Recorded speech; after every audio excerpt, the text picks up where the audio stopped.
बिस्मिल्लाहिर्रहमानिर्रहीम। नाज़रीन, आप देख रहे हैं जेके इस्लामिक टॉपिक। आज हम एक ऐसे शख्स की हकीकत जानेंगे जिसे इस्लाम का सबसे बड़ा दुश्मन कहा जाता है। एक ऐसा शख्स जो ताकत और गुरूर में इतना आगे बढ़ चुका था कि सच्चाई को देखने के बावजूद कबूल न कर सका। आखिर इसका अंजाम क्या हुआ और जंगे बदर में ऐसा क्या हुआ कि तारीख हमेशा के लिए बदल गई। आइए आपको ले चलते हैं उस तारीख की तरफ। नादरीन, अबू जहल का असल नाम अम्र बिन हश्शाम था। वो मक्का के बड़े सरदारों में शुमार होता था। दौलत, ताकत और रुआब की वजह से लोग इससे डरते थे। लेकिन जब नबी करीम सल्लल्लाहु अलैहि वसल्लम ने लोगों को एक अल्लाह की इबादत की दावत दी तो अबू जहल सबसे बड़ा दुश्मन उभर कर सामने आया। वो हर मुमकिन कोशिश करता था कि लोग इस्लाम कबूल न करें। इसने कमजोर मुसलमानों पर जुल्म किए, उनको सताया और नबी करीम सल्लल्लाहु अलैहि वसल्लम तकलीफ पहुंचाने में कोई कसर बाकी नहीं रखी। यहाँ तक कि एक मर्तबा जब नबी करीम सल्लल्लाहु अलैहि वसल्लम खाना काबा में सजदे में थे तो दुश्मनों ने आप सल्लल्लाहु अलैहि वसल्लम को तकलीफ पहुंचाने की कोशिश की। अबू जहल को अपने गुरूर पर बहुत नाज था। उसे लगता था कि मक्का में उससे ज्यादा ताकतवर कोई नहीं है, लेकिन वो नहीं जानता था कि अल्लाह के फैसले सबसे बड़े होते और जुल्म हमेशा नहीं चलता। फिर एक दिन ऐसा आया जब हक और बातिल आमने सामने खड़े हो गए और वो दिन था जंगे बदर का। जंगे बदर और अबू जहल का अंजाम। 17 रमजान सन 2 हिजरी बदर का मैदान तैयार था। एक तरफ मुसलमानों की छोटी जमात थी, तादाद सिर्फ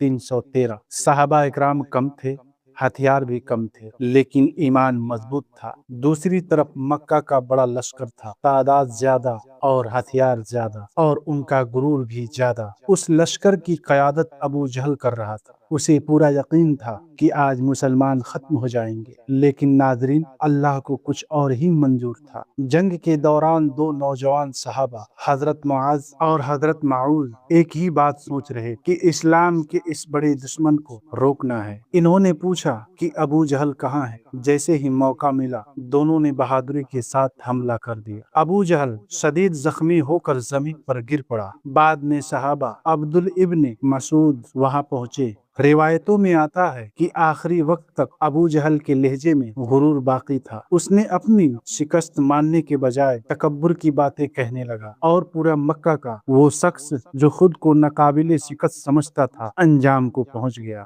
बहुत से लोग पूछते हैं, क्या अबू जहल नबी करीम सल्लल्लाहु अलैहि वसल्लम का रिश्तेदार था? जी हाँ, कुरैश के कबीले की वजह से दूर का खानदानी ताल्लुक जरूर था, लेकिन उसका मतलब ये नहीं कि वो हक पर था। एक ही खानदान में होने के बावजूद एक शख्स ईमान वाला हो सकता है और दूसरा दुश्मन हक। नादरीन, अबू जहल का किरदार हमें एक बड़ा सबक देता है। ताकत, दौलत और गुरूर इंसान को बचा नहीं सकता। अगर इंसान सच्चाई को जानबूझकर ठुकरा दे तो अंजाम अच्छा नहीं होता। नादरीन, अबू जहल वो शख्स है जिसके सामने इमामुल अंबिया आखिरी नबी सल्लल्लाहु अलैहि वसल्लम सामने खड़े थे, लेकिन अल्लाह ताला ने उसको कलमा पढ़ने की तौफीक नहीं दिया। वजह क्या था? उसके अंदर तकब्बुर। किस चीज का तकब्बुर? कि वो कुरैशी खानदान में पैदा हुआ। याद रखिए, जब अल्लाह ताला ने आसमान पर हजरत आदम अलैहिस्सलाम के जिस्म में रूह फूका और फरिश्तों को हुक्म दिया कि जब मैं इसको ठीक ठाक कर लूं और इसके अंदर अपना रूह फूंक दूं तो तुम सब इसके सजदे में गिर पड़ना। जब अल्लाह ने हुक्म दिया तो सारे फरिश्ते सजदे में गिर चुके, लेकिन इब्लीस सजदे में नहीं गिरा। अल्लाह ताला ने पूछा, तूने सजदा क्यों नहीं किया? मेरा हुक्म तेरे लिए भी था। शैतान ने जवाब दिया, मैं इसको सजदा कैसे करता? मैं आग से पैदा हूँ, ये खाक से पैदा है। शैतान ने तकब्बुर किया। अल्लाह ताला ने उस पर लानत भेजी और कयामत तक के लिए भेजा। इसी तरह अबू जहल ने तकब्बुर किया। याद रखिए, पहला गुनाह शैतान के वजूद में तकब्बुर आया था और यही तकब्बुर अबू जहल ने किया, जो कयामत तक मेरे प्यारे नबी जनाब रसूलुल्लाह सल्लल्लाहु अलैहि वसल्लम की उम्मत लानत भेजती है। अगर ये वीडियो पसंद आए तो अपने दोस्तों में शेयर करें, लाइक करें और अपने कमेंट का इजहार करें। मिलते हैं नेक्स्ट वीडियो में। अस्सलामु अलैकुम व रहमतुल्लाहि व बरकातहू।